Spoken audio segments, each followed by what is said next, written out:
Good afternoon, everybody. Welcome back to Mythgard in Middle-earth. My name is Corey Olsen, the Tolkien professor, joined as always by my friend Gryfflet, who couldn't help but notice that this, lovely elf damsel who is sitting here on this bench in Thingolad, deeply engrossed in this book with the red and gold cover, is labeled a sentinel. The Thingolad sentinel. Now, one could imagine that she's merely off duty, right? So there are really three theories, right, that I have about Ninil, the Thingolad sentinel here. One possibility, of course, is that she's off duty. And, of course, why shouldn't you sit on a nice bench and read a lovely book while you're off duty? The second theory, of course, is that she is... she is shirking her duty as sentinel and reading when she should be keeping a rather poor watch upon Thingolad here. But I prefer to think that that's not the case. That would be, an insulting way to imagine poor Ninil's character. The third, and what I find by far the most interesting way to understand Ninil, the Thingolad sentinel, is that in reading this book, she is, in some more abstract and possibly spiritual sense, serving as sentinel of Thingolad. That Thingolad, of course, needs not only to be warned about the approach of purely corporeal enemies, right? But that she is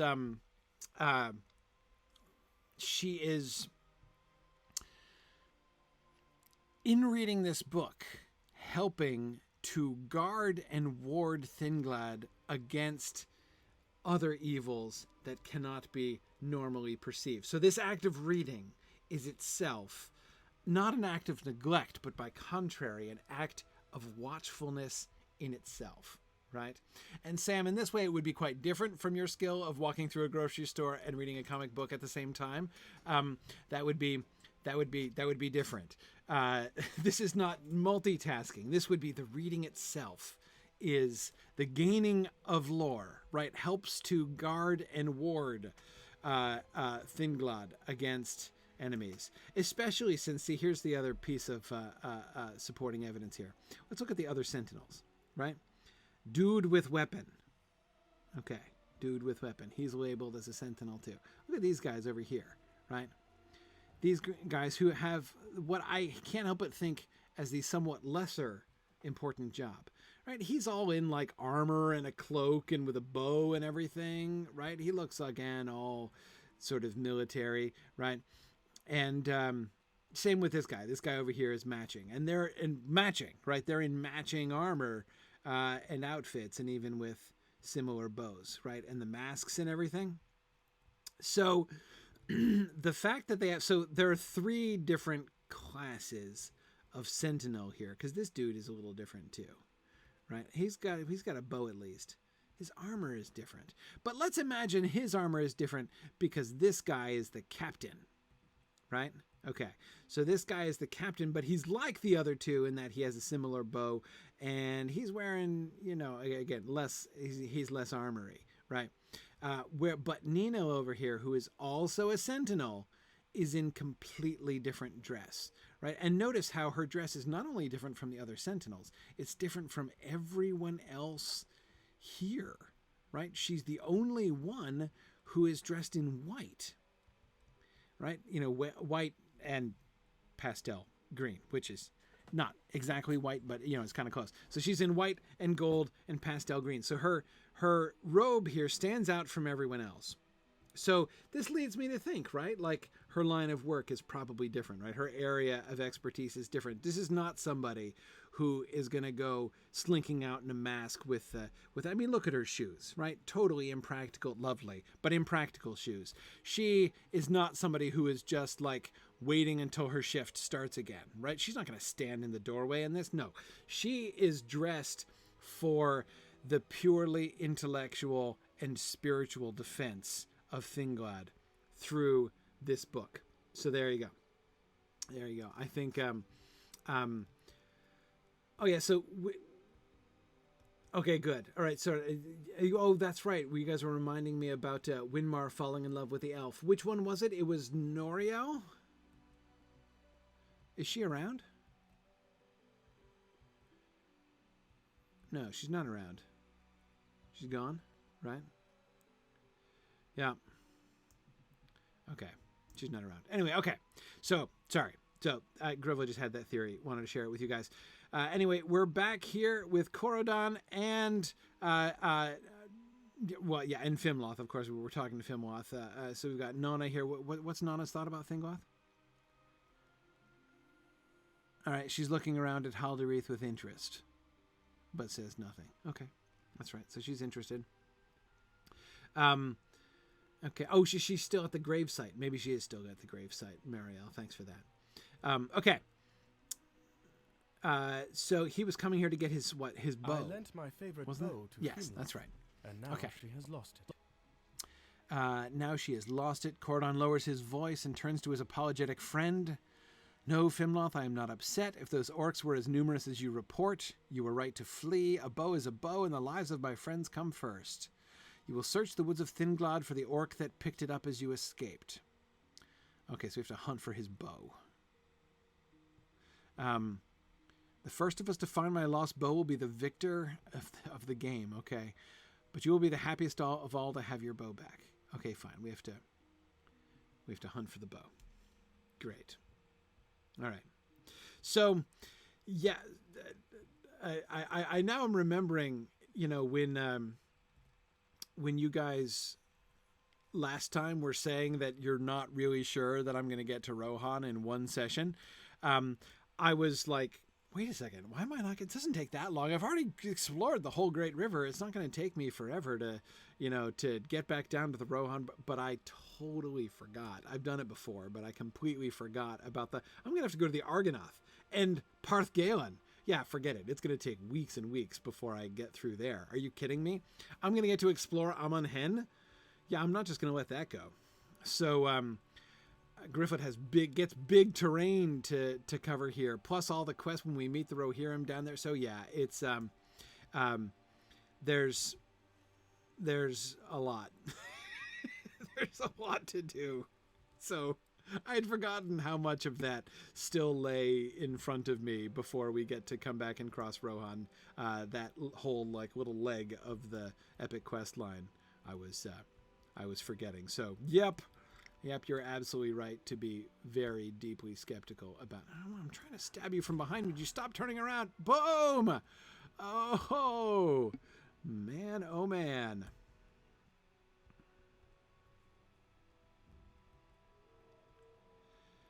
Okay. Gryfflet's getting good at this. Of course, these guys are green, so it's not even really a fair fight. Wham! That's so satisfying. Oh my goodness. Okay. Whew. Pickpockets. Seems like an anticlimax in comparison. Okay. I guess I could pick his pockets. Ah! Healing potion. That's not so bad. Oh, man. See, I didn't one-shot him. Probably because, you know, he's... Oh, a deer. Whoa. Got to be careful around here. Okay. Oh, yes. I see you guys speculating about the time I'm going to take. So, I've said that... at my... Mythmoot is coming up in just a couple weeks now. And I do my annual stream from Mythmoot, my live stream, which is always really fun. I mean, you're like, wait, how's that different from the other streams? Aren't I live the rest of the time? Yes, I'm live the rest of the time. But what I mean by live stream is that like I'm like live in a room. So I am streaming in front of a live audience as well as the online audience, which is super fun. It kind of does weird things to my neck because I'm like talking to both audiences. I'm like looking into the camera. How I have to set it up is I have my screen projected, so I'm actually playing like this, and then looking over to the audience, which is over there. It's a little strange setup, but you know, interacting with all the audiences. But it's been great fun. I've done it now for 3 years in a row, I think. And I really, really love that. So this year, what I'm doing for my Mythmoot live stream is I finished. But I didn't find the bow. Okay, I hope Nana wins. It would mean more to Nana. So what I'm going to do is I'm going to journey in the path of the Hobbit. By which I don't mean like, here you're like, which Hobbit? No, but I mean like in the Path of the Hobbit book. So especially now that they've opened the Carrick, right? I'm going to start around the Carrick. So we'll start where the, you know, where they get dropped off by the eagles.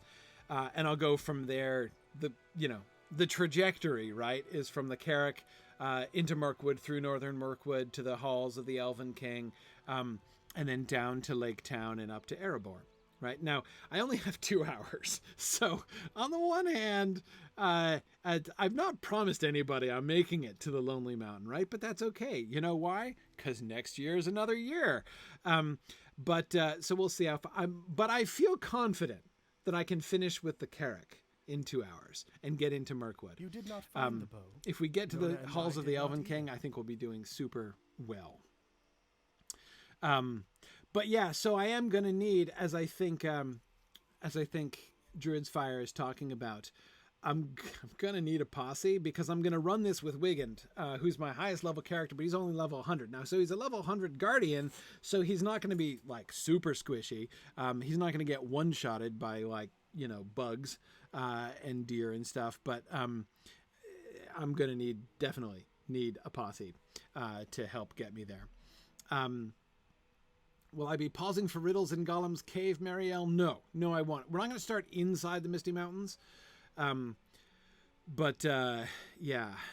No, so Phil, I think that Wigand is a much better call than Narnian because, again, Wigand is fully leveled, like his equipment and stuff too. And also, again, he's a guardian. So I feel a little more secure. I feel like I could take a hit or two before being ruthlessly killed by mobs in Mirkwood. Okay. Anyway, let's see. Okay, yeah, no, didn't find the bow. Oh, neither you nor Nana found it. Oh dear, the spare bow does not fire as accurately as your other one did. Well, okay. Did you know how dangerous Nana is in combat? I did not think the Dunlendings were more than barbaric hill-dwelling men, but she is a deadly warrior indeed. Hey, what are you saying about barbaric hill-dwelling men? Are you saying that hill-dwelling human barbarians can't be deadly warriors? Oh, Conan would have something to say about that. You underestimated her and will not do so again. Great. Glad we've all gotten increased respect for each other. What do you think, Nana? Whatever orc took the bow must have fled the area. Okay. You must have known an elf would come looking for it. That's interesting, yeah. Or this orc is lucky if it did. For its hunters numbered 3. Forth the 3 hunters! Yeah, hobbit, Ukluth, and elf. That's pretty close. Flight alone could have saved it. I am sorry Corridon does not have his favorite bow, but I still enjoyed the hunt. Okay. Oh, and you want to be humored. What do you want to be humored on, Let us Nana? take a detour to Stongard, Okay. so I can thank Horn. You were wounded in the swamp, right? I was a wounded enemy to everyone there save one, the Rohirric man called Horn. He spoke on my behalf, and when you suggested I be taken to the elf woods for healing... Right, it was actually Horn's idea, right? Really? Well, that is one more thing for which I should thank him. Right, okay, you want a brief detour to Stongard so you can thank Horn. Great! Yeah, excellent. That's we'll do that. Let's go find Horn, Nana. Sounds like a plan. I think I'm gonna take the fast road there. How can I be of service? Okay. So, Hologro, you think he can probably take 3 or 4 hits, Wigand can, before he gets killed? Excellent. That's good news. Yeah, I figured he'd be okay for a bit of... It should be okay.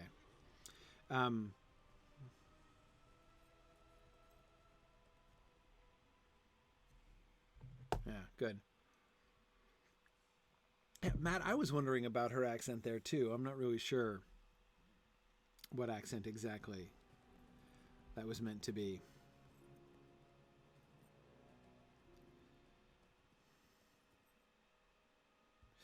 Personally, I think I would have given the Dunlendings Welsh accents, but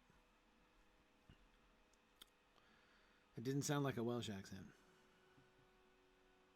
Oh, hang on. I don't want to talk to the Stablemaster again right away. I want to go talk to Offik. Hey there. Oh, just ran past you. You were looking for Horn. Good. Take Okay. it. Still traveling with unsavory types? Take him and be gone? Huh. Okay. Wait, he's up the hill, huh? Oh, I still have quests all over the place here in Standguard? Oh dear. Okay.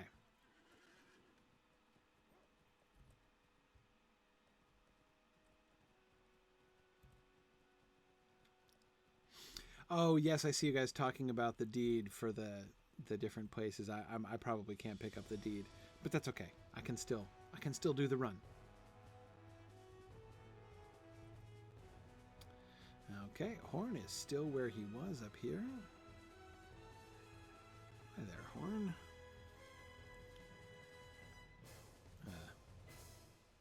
No, I right-clicked on you. There you go. Okay. How is the Dunlending girl? How Did she is the survive? Dunlending go? Here, I know you guys often ask me to do this. Okay, here we go. Did she survive? I tell Horn that the healing arts of Galadriel were sufficient, and she wants to thank him in person. Oh, you're glad about that, huh? He's conflicted, is he? Oh, dear. It seems there is no place for me anymore, Gryfflet. I am no longer welcome in Standguard. Boy, Horn, you have to be doing something either very wrong or very right to get kicked out of the place where they put the people who got kicked out of Rohan, right? My fellows feel that I have been somehow tainted by stepping foot within the Elfwoods, and by speaking on behalf of a Dunlending, they no longer trust you. Oh, dear. Banished from the banished people. Ouch. Okay. You do not have many possessions. If I bring you your harp and your writing supplies, you'll be ready to go. Harp is in the tavern. Writing supplies in Wada's house where you've been staying. Okay. Right. I'll fetch your stuff, Horn. Come on, shake a leg, Horn. Can't we split up? Can I get one and you get the other? Man. Okay.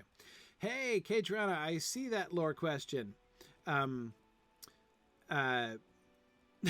see Boomful says this is the penalty box, and now he's being escorted out of the arena. Exactly. Okay, so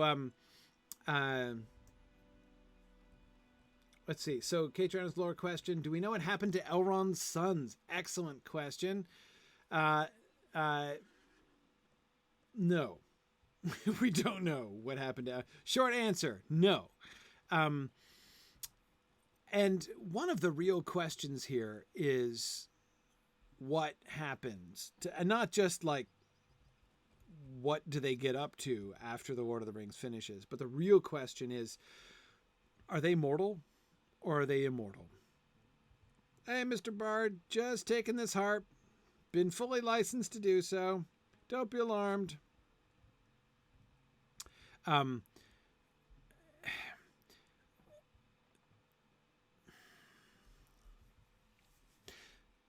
I have to say, Tolkien himself has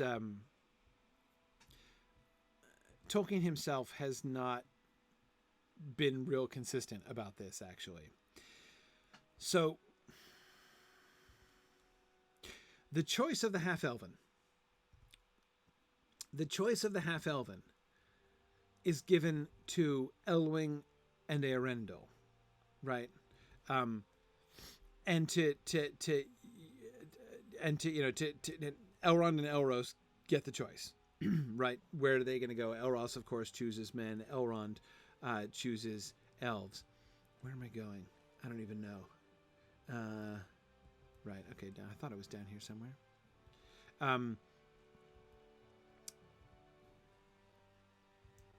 So Elros chooses. Elrond chooses. Where am I? Where is it? Where's Wada's house? This one? No. Hang on. Oh. No, not here at all. It's upstairs. Okay, sorry. Here, I check the map and then I read the map wrong. Okay, so Elrond and Elros choose. Of course, we know that Arwen chooses as well. And so it kind of seems like here's Elladan and Elrohir, right? Like, surely they should get to choose too. I mean, everybody else in their family chooses. Why don't they choose? I don't think that is... So first of all, I mean, okay, so what about their kids? So the choice of the half-elven is given to Elrond and Elros. Their kids don't get to choose, right? Elros's kids don't get to choose. Elros's kids are mortal because he's mortal. He's mortal, so his kids are mortal, right? The first generation or second generation, of kings of Númenor don't get the choice. So there's no reason to think, therefore, based upon the different examples that we get from Elros's kids, there's no reason to think that any of Elrond's kids get the choice in the same way that Elrond and Elros do. Okay. But you're going to say, hang on a second. What about Arwen? Right? Doesn't Arwen make a choice? Yes, but hers is the choice of Luthien, as she says, right? Luthien is not like in a place where she gets to like make some kind of default choice between mortal and elf, right? She is an elf and she chooses mortality. She binds herself to Beren, and it's like changing your last name, like the choice of Luthien is a totally different kind of choice. And it's not about birth. It's about marriage. Arwen makes that choice as well. She binds herself to Aragorn and is given the grace to make again the choice of Luthien. But it's not just like a choice that she can make because she's the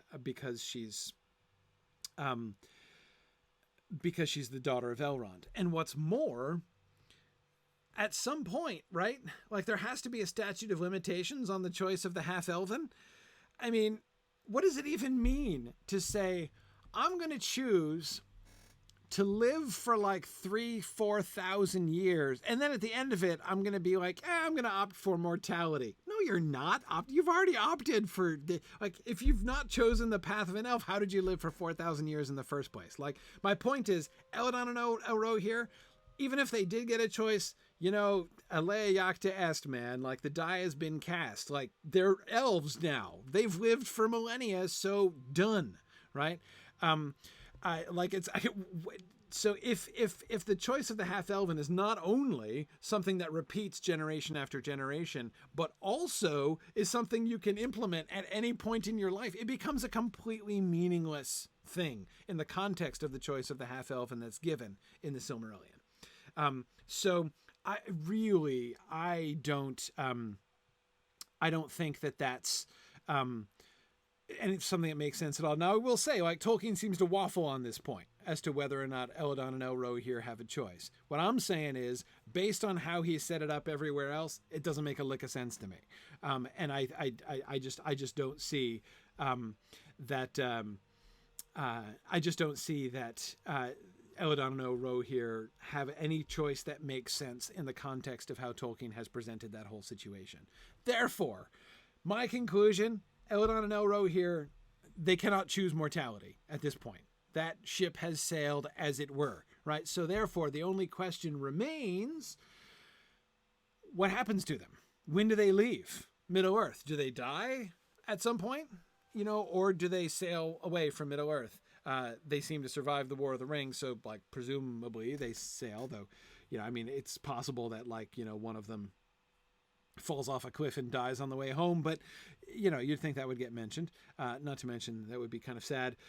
So they probably sail off. So do they sail off with Elrond, or do they sail off later? So hang on. So I'm leaving poor Horn hanging here. So Okay, you're welcome for fetching you your stuff. I'm used to fetching and carrying, though it's been a while since Evendim. Where can you go? You're not welcome. You can't return to Rohan, and you can't stay in Standguard. You're in a bit of a pickle, aren't you? Could I use another companion? Well, let's see. But I believe my place is with you and with the Dunlending girl for whom I gave up. Well, it was no life I gave up. You only did what was right. That's right. Okay. Sure, yeah, come along. That'd be great. I think Nana would be happy to have you, too. She can thank you all she likes. Let's. Oh, we're going to go all the way back to Haldarith? I thought she was coming. No, oh, she didn't want to come because she didn't want them to shoot her on sight. Okay, right, I understand. Okay, cool. Yeah, so anyway, as I was saying, really the only question becomes, do they sail with Elrond or do they sail after Elrond? They're not mentioned, but, you know, arguing from absence is always really, really tricky.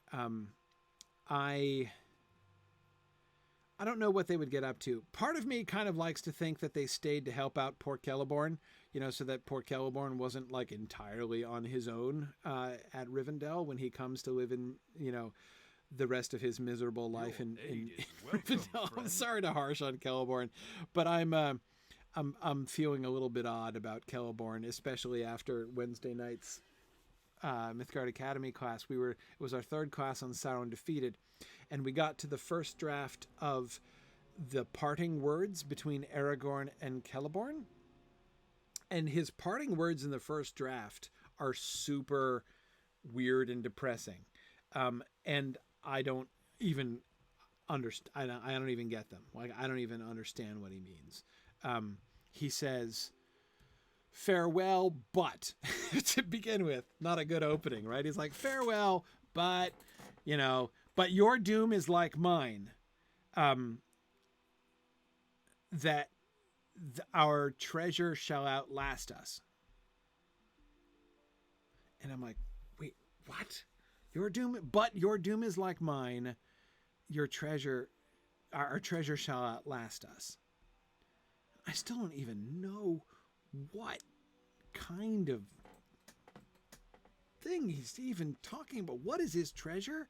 From what he says in the published text, I would assume he meant his wife, so that he's talking about Aragorn's wife. But in what sense is she going to outlast him? Is she going to live? I don't even know what he's talking about. But whatever. But it doesn't sound like a good thing. Like, if the treasure is your kingdom, Phil, as you were suggesting, we talked about that a lot on Wednesday. If that's what he's saying, if he's like, my realm shall endure and your realm shall endure, that's untrue, because Lothlorien is not, in fact, going to endure. So why is he even saying that after they've just been talking about how Three Rings power is gone and going to fade and everything's going to diminish? So he presumably has been briefed on the fact that his realm is not going to endure. But even ignoring that part, why would he say that to Aragorn? If he says to Aragorn, your doom shall be that your realm shall endure, if that's what he's saying, why does he say but? Why is it farewell, but, you know, your kingdom's going to outlive you? Well, why is that a but? Should it be farewell? And, you know, FYI, you know, your kingdom's going to outlive you. Just wanted to give you a little boost. You wouldn't say but in that case. It's weird. It's so weird. I don't get it. I don't understand it at all, what he was getting at. So anyway, I've got Celeborn on the brain and Celeborn looking like more pathetic than usual. Therefore, I like to think that Eladon and Rohirric kind of stuck around so that, you know, it's not poor Celeborn, you know, drinking alone in Rivendell after everybody else has departed. Anyway, okay. This What do you think, confirms Nana? what I suspected about the Horse Lords. This confirms Cruel all even I to ever their suspected. They are cruel even to their own and not deserving of our sympathies. Well, this doesn't seem to be going well. You'll speak with Horn, okay, and give him my sorrow that he has suffered for me. Wait, what? But I will also tell him that I'm speaking of having a hard time parsing things. But I will also tell him that he is now better off and need shed no tears for his lost fellows. That's right. You're better to be rid of those Rohirrim jerks. I would be ready to leave when Corridon says we should leave. Okay. Let's go, Corridon. Our band of companions grows. A Dunlending girl, a Rohirrim man, an elf, and a halfling. It sounds like a joke. Well, no, it sounds like the one boat, other mixed but parties. It will not be comfortable. We'll still fit in one boat. Okay. Don't recruit anymore. Okay. All right, Mr. Wisecracking Elf. Let us go to the boat together.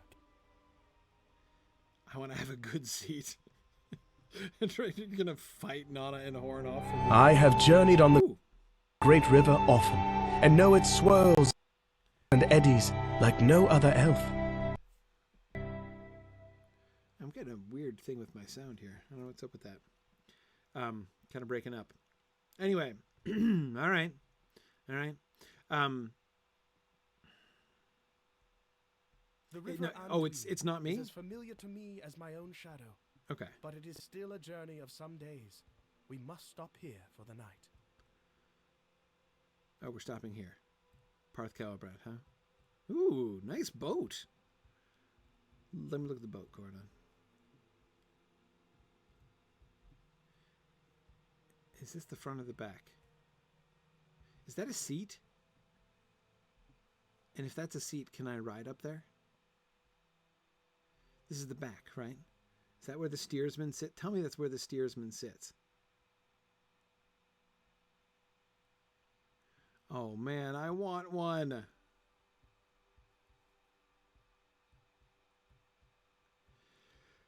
So, okay, so Horn, no, not Horn. So Corridon sits up here. Does he sit up here and steer? Right?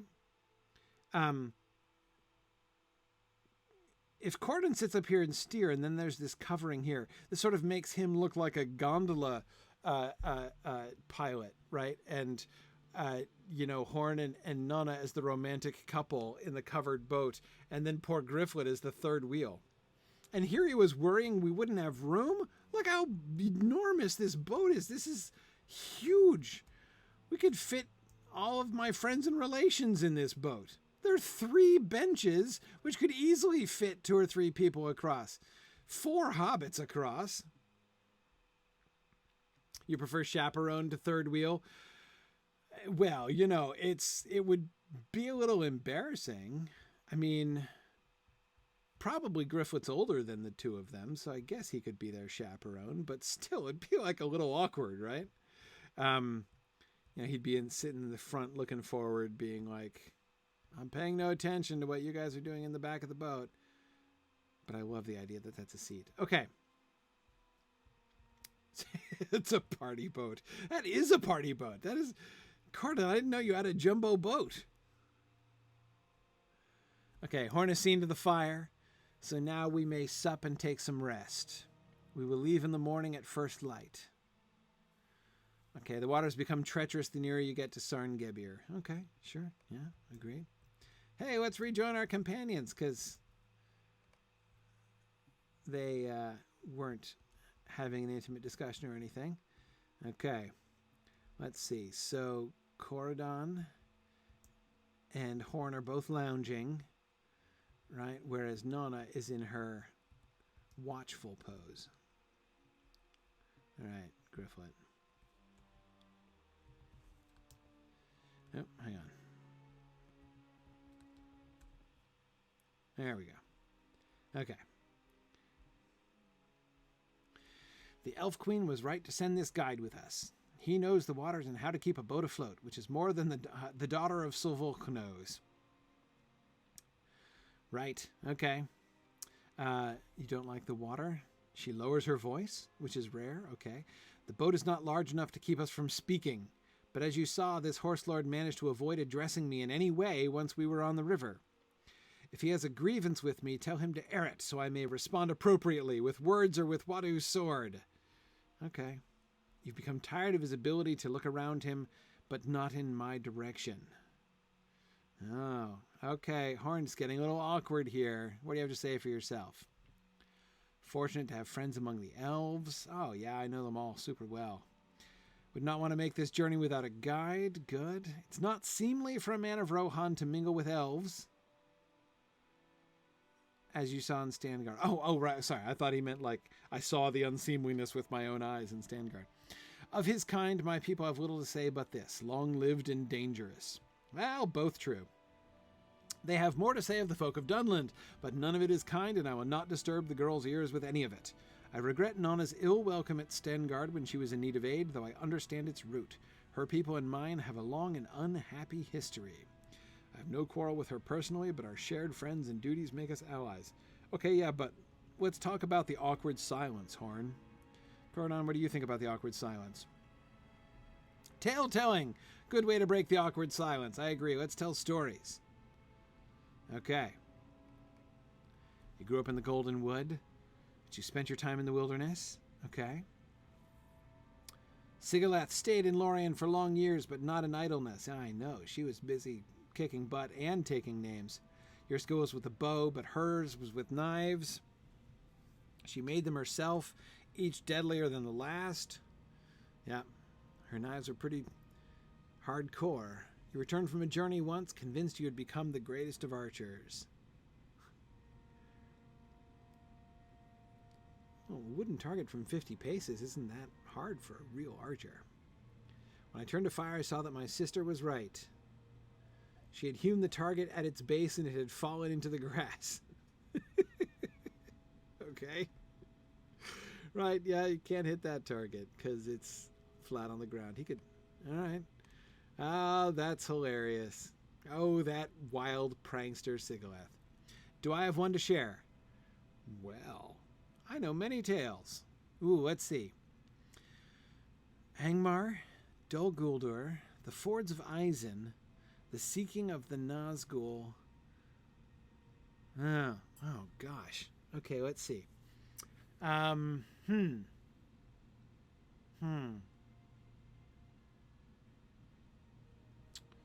Let's see. What do I want to tell? If I tell the story of the Fords of Eisen, that might hit a little close to home for Horn. If I speak of the Seeking of the Nazgul, that might be embarrassing to Nona, because it would be like where she was wounded and stuff, you know, whatever. I mean, maybe she wouldn't care, but maybe she would, so... Dol Guldur would presumably be of interest to Corydon, but that would involve the death of his sister. Doesn't sound like he's shy about talking about her, but... Angmar is remote to everybody.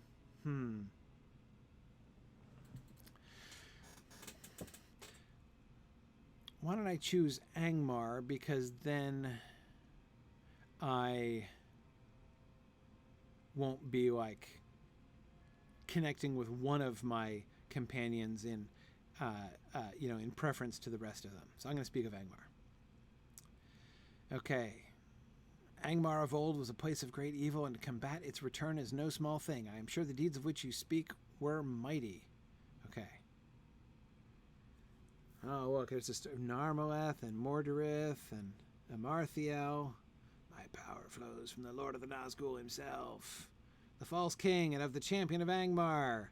Yeah. What do you think? That's quite a story, huh? What do you say, Horn? Oh, your turn. Thought you were going to comment on my story, but that's okay if you don't have any comment. Tell the epic of the spoiled pie, Ethelod. Right. All right, Boomful was suggesting that as well. Okay. All right. King Fingal of Rohan, the grandfather of Theoden King. Okay. It's a sad tale given the happenings of late. Keen to know it. When King Fingal came to the throne, he was very young. He ruled for 50 years. Just before he got fat. Though long, his rule was ill-starred. He was prone to greed and made many enemies. In the last winter of his reign, he was hunting north of the Entwade on a cold afternoon. An elderly woman stumbled into his camp. She was lost and hungry. A scrap of bread, if it please my mighty lord. Okay. Who are you, crone, to beg from the crown? That's not a good luck, Fingal. Seek warm food in your belly, find some churl whose bed lies unwarmed. Oh, Dang. Or find some game and kill it yourself. Okay. He threw his own dagger at her feet. Huh. Well, that's something. This is the kindness of the horse lords. Kind of playing into this one, Horn. Horn did say that Fingal was a foolish king, says Corridon. He's not holding him up as typical. But he does not seem an uncommon trait among the horse lords. Tough but fair. Okay, the king's men were horrified and they searched for the woman. They found her at dawn, frozen to death at the foot of a tall boulder, the king's dagger still in her hand. She had carved a curse into the face of the stone along with her name, Wirgenda.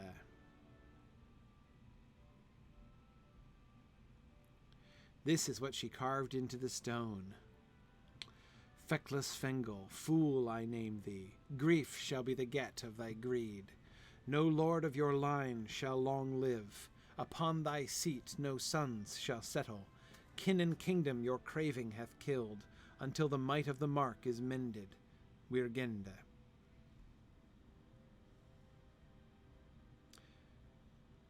Horn sighs heavily and continues, King Fingal was furious, and he ordered Wirgenda's body burned and the stone destroyed, but no man of his company would move her, and every hammer and mattock they set to the stone shattered on contact. It's not quite a alliterative verse, but I really want it to be. That's really interesting. You see that how that's prose. That's prose, but they've made Horn almost alliterated. Fingal was furious, and he ordered Wirgenda's body burned and the stone destroyed. There's no alliteration in that next line, but no man of his company could move her, and every hammer and mattock they set to the stone shattered on contact. Close.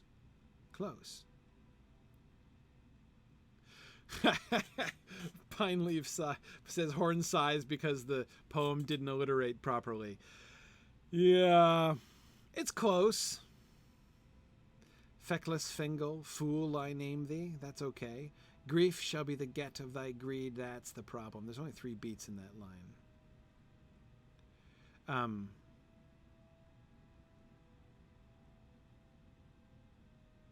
Even something like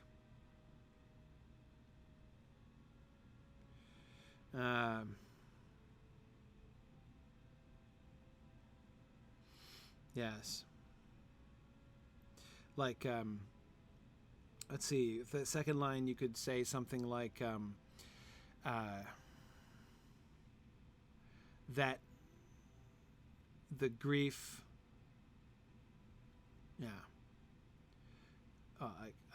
grief shall it get is what I'm wanting to do with the second part of that line. So yeah, you would just need to mention the greed in the first half line then. The greed of the king, grief shall get. Something like that. No, Mero, the problem is we need a 4th beat. The real problem with that line is there are only 3 beats in it. You can make the alliteration work, although it shouldn't alliterate on the last syllable, or on the last beat. But the third one it has to, and there's really only 3 stresses. Grief shall be the get of thy greed. That's why that line feels awkward. No lord of your line long shall live would be better.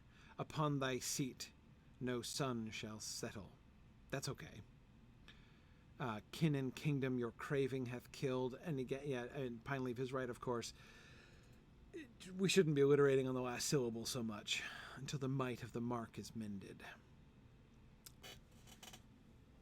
Thy greed shall beget only grief. No, because we need the 3rd syllable.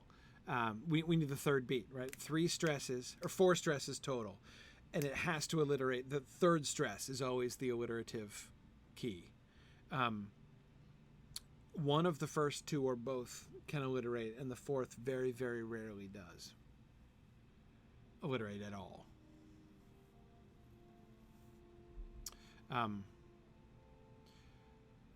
Even something like the get of thy greed, grief shall be ever. Something like that would work from an alliterative standpoint. But yeah, actually, what's really tantalizing to me is his prose afterwards. I really like how they approached the alliterative structure in his prose afterwards.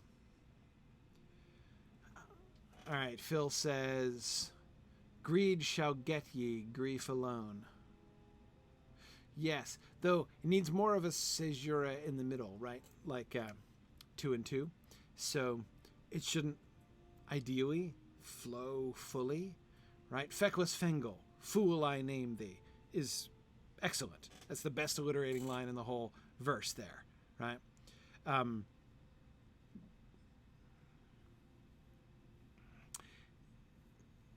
Yeah.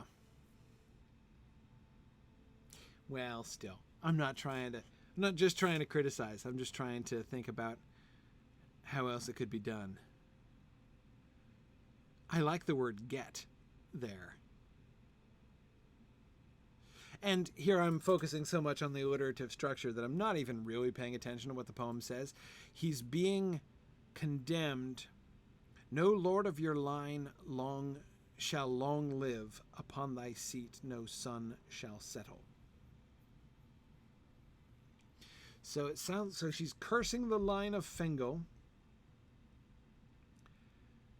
And she's saying that no sun shall settle on thy seat, which is interesting. Yes, the get of thy greed, grief shall be. That works, Matt. That works. Anyway, okay. Upon thy seat, no sun shall settle. What does settle mean? Settle like a bird settles on a branch, meaning alight.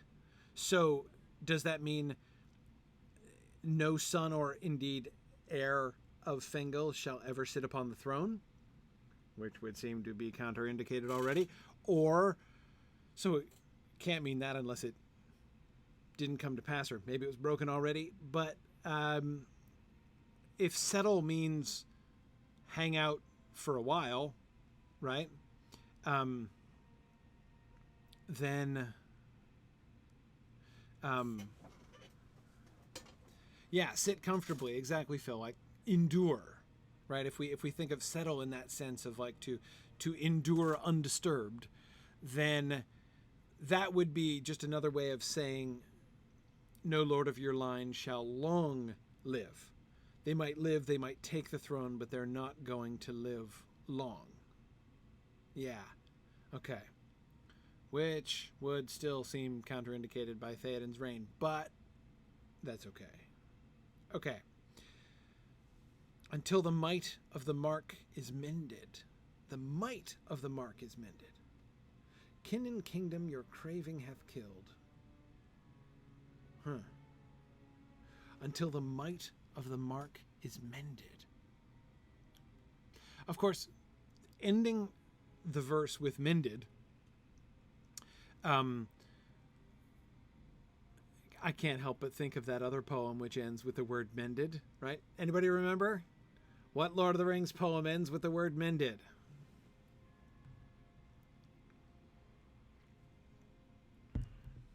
I know somebody can come up with this.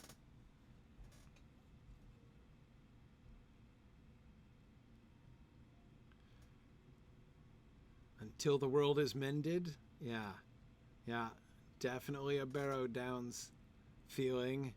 Exactly. Tom Bombadil's song in the Barrow, the one with which he banishes the Barrow Wight. Get out, ye old wight, vanish in the sunlight.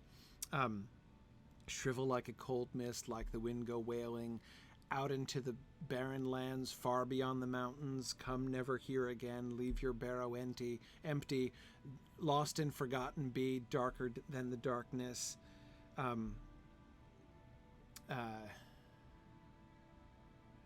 Where the gates stand forever shut till the world is mended. Where gates stand forever shut till the world is mended. Right? I think that's it. Anyway, yeah, Tom Bombadil's poem. So, till the world is mended is very different. So mended immediately puts me in mind of that. Until the might of the mark is mended. So in what's if Bombadil, when he's talking about the world being mended, seems to be referring to Arda Mard, right? And so therefore, till the world is mended would seem to suggest, like, you know, till there's the new heaven and the new earth, with, you know, the second music of the Ainur, with the choirs of the children of Iluvatar as well.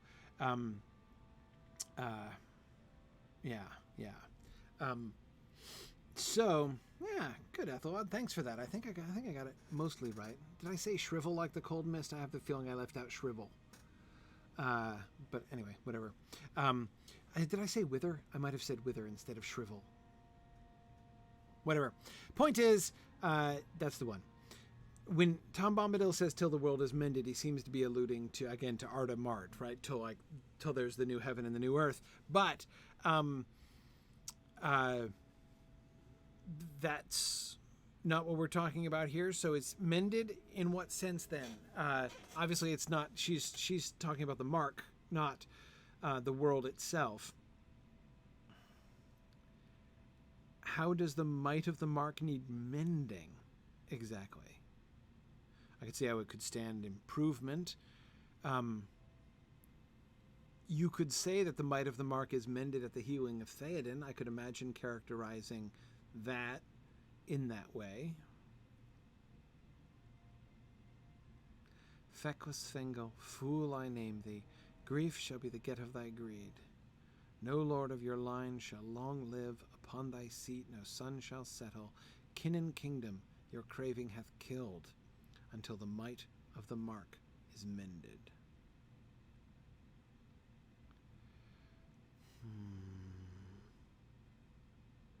Yeah, that's interesting, Mariel, thinking about it in what sense of might.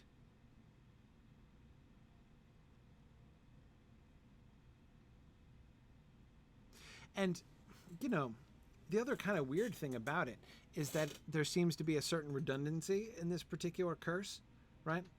I mean, to say your kingdom and, you know, your kingdom and the king we wine are going to suffer until the kingdom is renewed is kind of like saying this curse is going to happen until this curse isn't happening anymore. Right? But anyway, all right, let's see where we go with this horn. King Fingal himself assailed the stone with his sword until the blade shattered and a shard pierced his thigh. That was unwise. Feckless indeed. The wound festered and King Fingal died of poisoned blood on the first day of spring. Many in Rohan thought the curse was ended, but now that Prince Theodred is gone, well, he certainly didn't settle on the throne.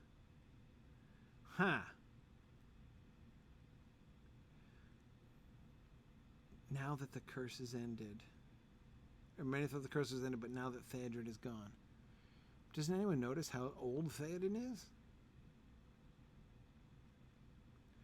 You do not have the flowery words or turn of phrase. I write my tale in the hide of my enemies with Wadu's sword as my quill.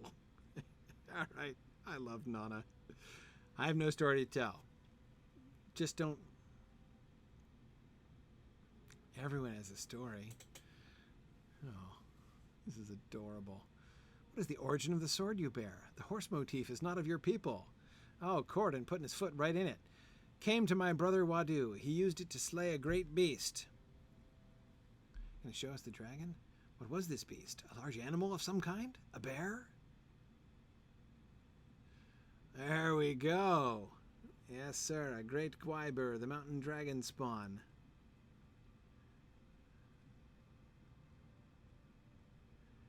There is much about my land and people you do not know.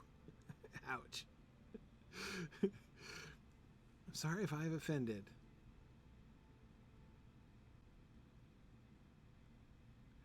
Your brother must have been a great man to defeat such a foe. Corridon, so tactful.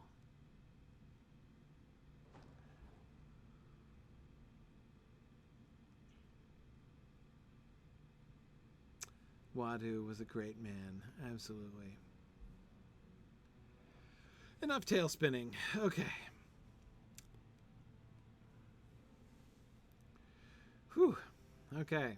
Good stories. Oh, we're in Parth Celebrant right now. Not far from where, see, oh, it's the Coothstone in the distance, and then there's Parth Celebrant right there. Or Ost Celebrant, I mean. Okay, right, let's continue. Behold, the Argonath, the pillars of the kings. Behold, the Argonath.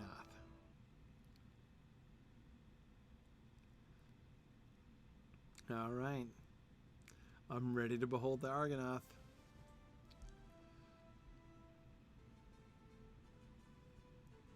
Oh, yeah.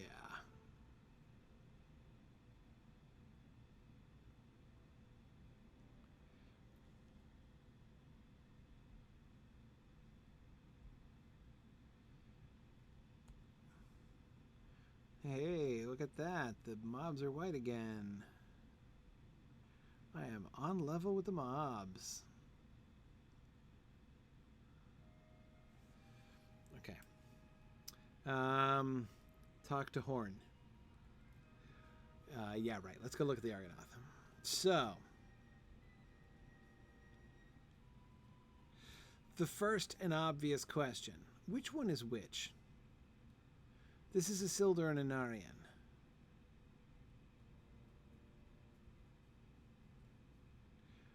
They look a lot alike, right?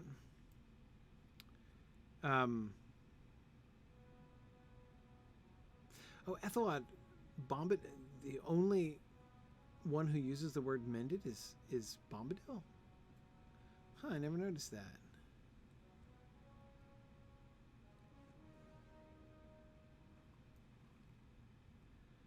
Okay. Swimming out where I'm beyond the reach of the mobs. Okay. The one on the right has a sword, Rosie. That's a good question. Or, yeah, the one on my right. His left. No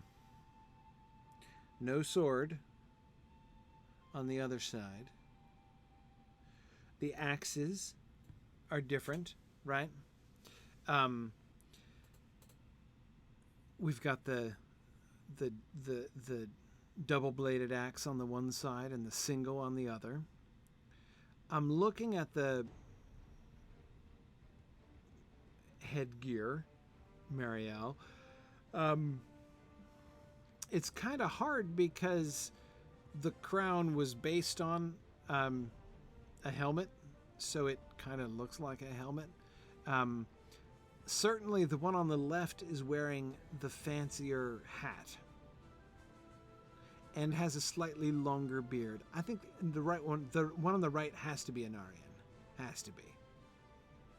He looks younger, right? Notice how his goatee is less full and less long, right? So the longer beard would seem to suggest age, right? Higher age. The headpiece of the crown, right, or the, helmet that he's wearing, the bits above the brow, more sweeping sort of feathery stuff there, right?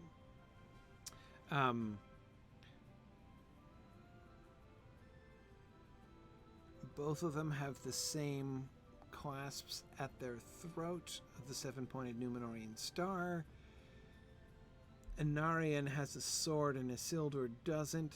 Both of them have the same trees at the bottom at the sort of the hem of their overgarment there.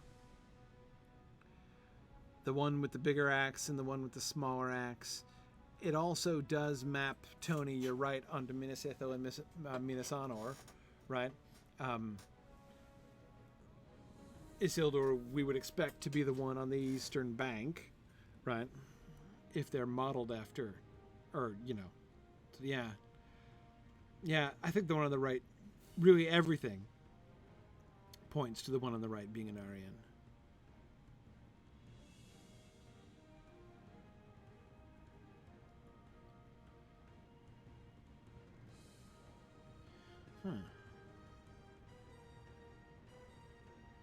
Look and see if there's a difference in their posture.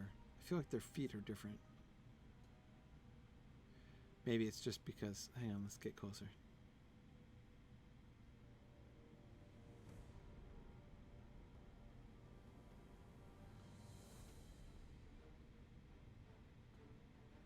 Are there trees different, Kanyana? Yeah. Oh, yeah. No, you're absolutely right.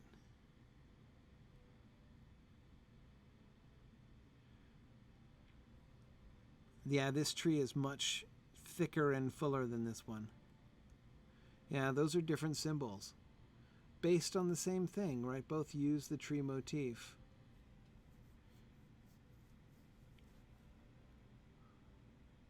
No, that's definitely different. Yeah, look at the whole shape of the root structure. Look at the branches. We can see shapes and patterns there, both in branch and root, that are simply not there in the other one. It's not a question of scale.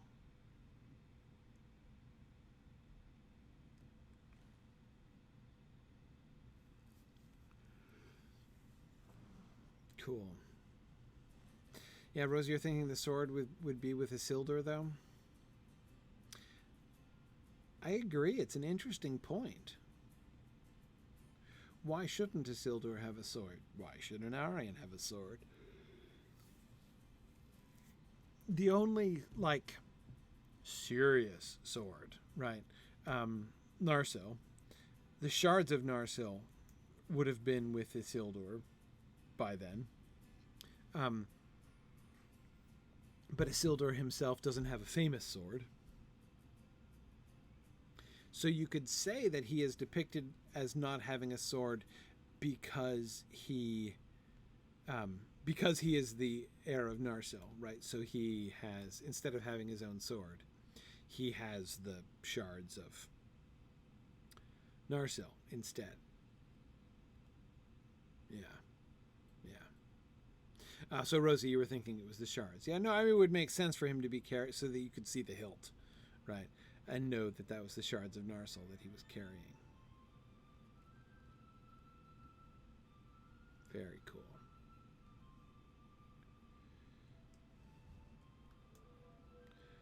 Sorry, I'm stealthing myself because there's a deer, and you just can't be too careful with these kinds of things. But hey, you're right. I'm technically in Rohan right now. We made it to Rohan. Woohoo!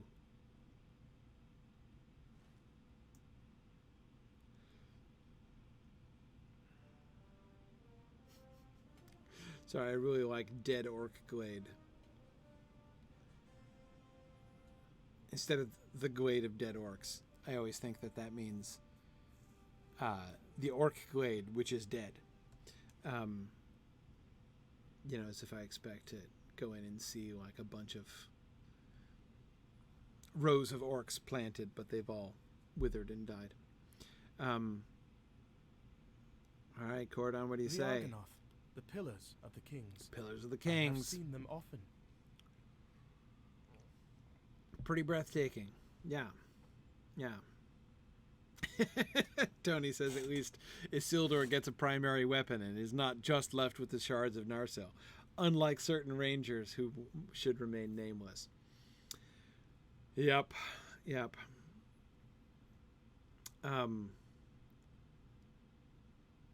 Finnboga says the Argonath were probably made before the last alliance. Were they?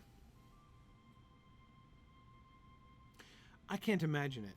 I think they have to have been made later, significantly later, during the high point of Gondor. I don't think they were built in the lifetime of Isildur and Anarion.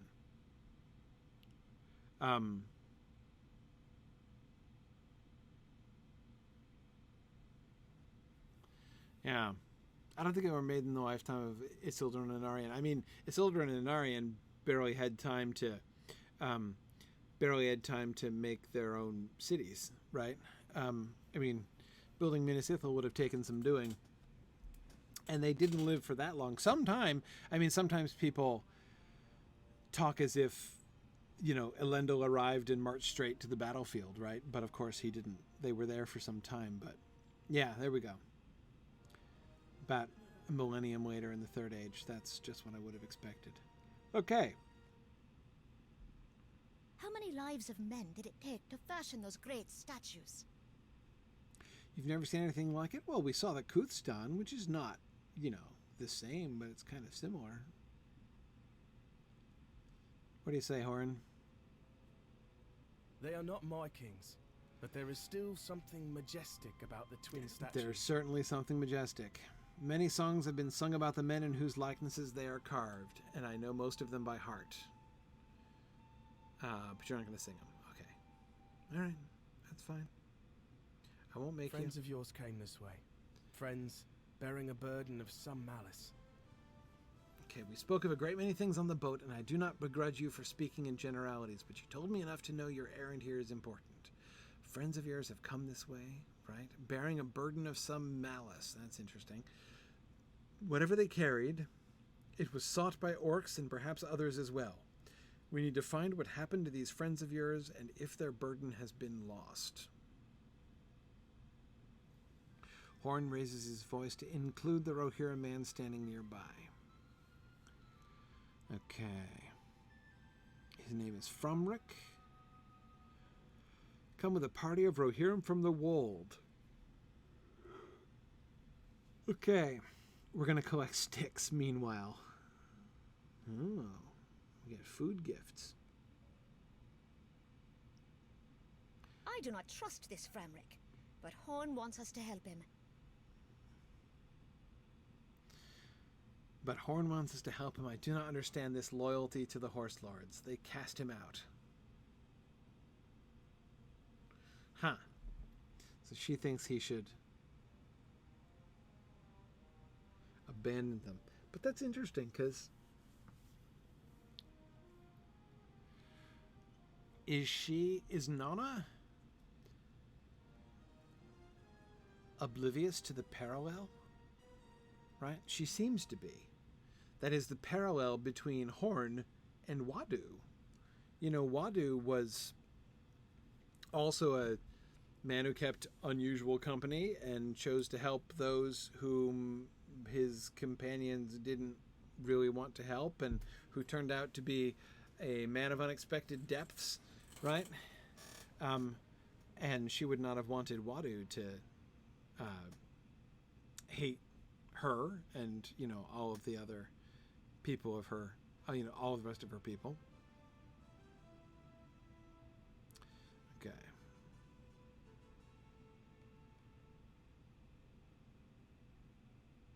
Framric's people rode from the Wold to investigate the orcs. Okay, let's see. All right. Horn is free to do as he wishes. If he is not angered by the Horse Lords for casting him out, that is his choice. I think you're just projecting a little bit, Nana.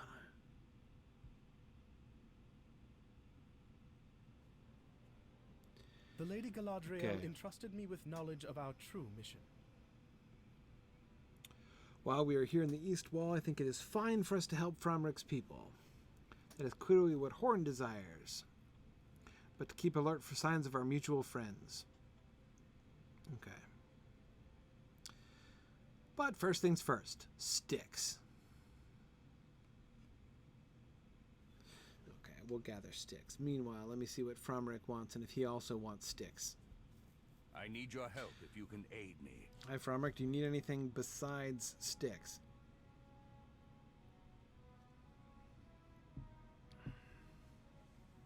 Man of Rohan, proud and true, and I need your help. Orcs have crossed the river. I came south from the Wold with a party of some 30 riders to investigate what could have drawn the orcs across the river. When they arrived, the force was even larger than we expected. Okay, and they set upon us. We drove them away, but suffered many losses, and our camp is in disarray. All right, let's help.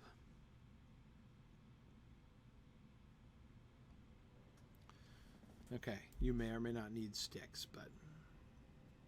All right.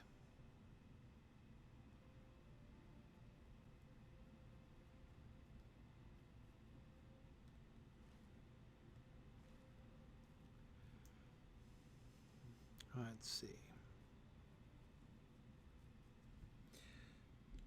Let me just look briefly at my other lore questions here. Oh, Ethelot asks, after finally finishing my Unfinished Tales class, that is the Mythgard Academy class. So you can find that on the Signum University YouTube channel, right? So go to YouTube, go to Signum, Signum University, and there's a Mythgard Academy, a set of Mythgard Academy playlists with all of the different open courses that we've done there. And I did one on Unfinished Tales. That was super fun. I really loved that one. That was a long time ago. Goodness, what was that? 2014, I think? 5 years ago I did that class. Wow. Anyway, what would I say is the one tale I want to be finished, or that I wish was finished? Oh man, that is easy as pie. Tuor, definitely. The Tuor story, the unfinished Tuor and the Fall of Gondolin that is in Unfinished Tales, is the number one of everything, not just in Unfinished Tales, of everything Tolkien ever started to write and did not finish. The Tuor and the Fall of Gondolin from Unfinished Tales is definitely the one that I would have wanted to see him do. And this for a couple different reasons. One, because not only do I really, really like that story, as you know, it's getting told there in Unfinished Tales, but Tolkien never did the only Fall of Gondolin story he ever did was the one in Unfinished Tales. Or, no, yeah, not the one in Unfinished Tales. Was the one in Book of Lost Tales, is what I mean. And I am really sad that he did not finish that one. I kind of understand it. I mean, would have been enormous, right? Really, really long story there. Well, the Adventures of Eärendil, sure, Tony, but see, I have a hard time even counting that, because, like,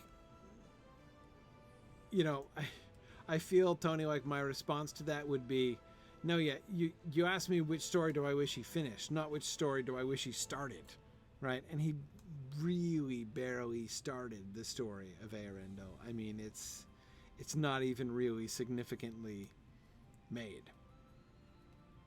So, yeah, I kind of wish we had a complete Eärendil as well. Good.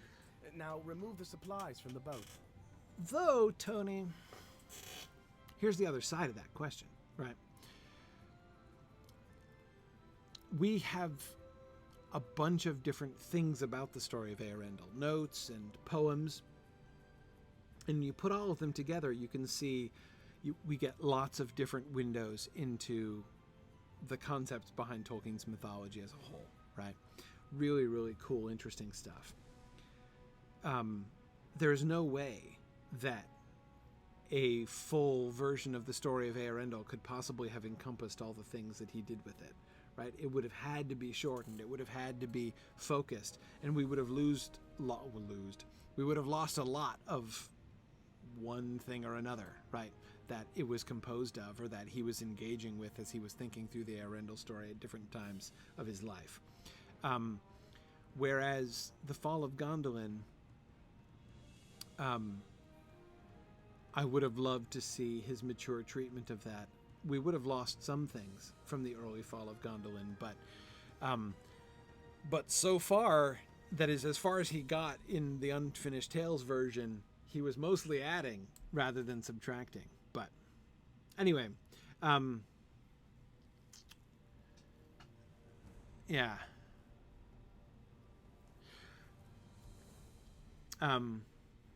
So Lord Zach Bora, is asking about the theory of Tolkien translating Westron names into English. Well, he just says that he was doing that. The real question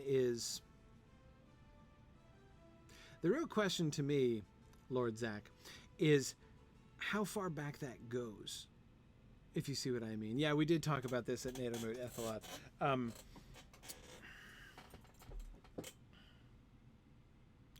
The evidence suggests that the things that he wrote in the appendices, right? Especially that linguistic appendix F, if I'm remembering my appendices correctly. If we all the evidence suggests that appendix F was written well after the Lord of the Rings was written, right? And so therefore it seems very unlikely that what he says in appendix F about the linguistic relationships there is something that was in his mind while writing it, right? So I don't really believe that in his writing process Tolkien was, like thinking of the names in Westron and then translating them for us, right? That's not true to the actual composition history. However, it's not like it would be totally unlike Tolkien to think in that kind of way, right? And at some point he started thinking in that kind of way. So, I don't know. I mean, the entire concept in this week, Ethelad, as you remember, we talked about this at Nadermoot too, and we talked about, we've talked about this in various contexts. The whole premise, right, is that the Lord of the Rings is translated by Tolkien from the Westron, right? So the sort of fictitious manuscript history of the Lord of the Rings is that Tolkien came upon the Westron manuscript, the Red Book or one of its descendants, right? And translated it into modern English. Which would mean that there would be, in fact, an entire linguistic history behind it. There would be this whole Westron, underlayer that we could kind of theoretically get back to if we think about the translation, if we think about his word choice, not just as word choice, but as translation choice, right? It really changes the context of the whole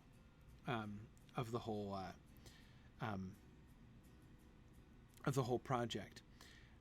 No, I don't think that when he was writing The Lord of the Rings, he was actually thinking about that. I mean, all of the evidence from the manuscript suggests that is not the case. He just wrote it in English, right? And then imposed that concept on it after the fact. And I believe that to be true of the languages of Westron as well. Was he calling the Shire in his head, in Tolkien's head, when he was writing the Shire? Was he really thinking Susa all the way along and just translating that as the Shire for us? No, I don't believe that. I don't believe that at all.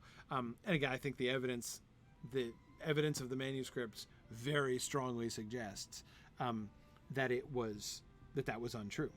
That he certainly did not think of it that way from the start, but rather after the fact indulged in that, right? Because he loves this, right? Because he's thinking about the languages and how the languages should be related and what the textual history should be, right? And so with all these things, he sort of starts to think about it.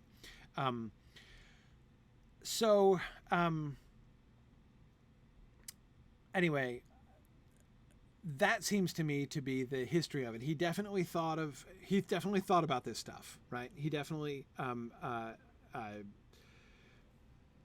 about it, but I think he thinks about it after the fact.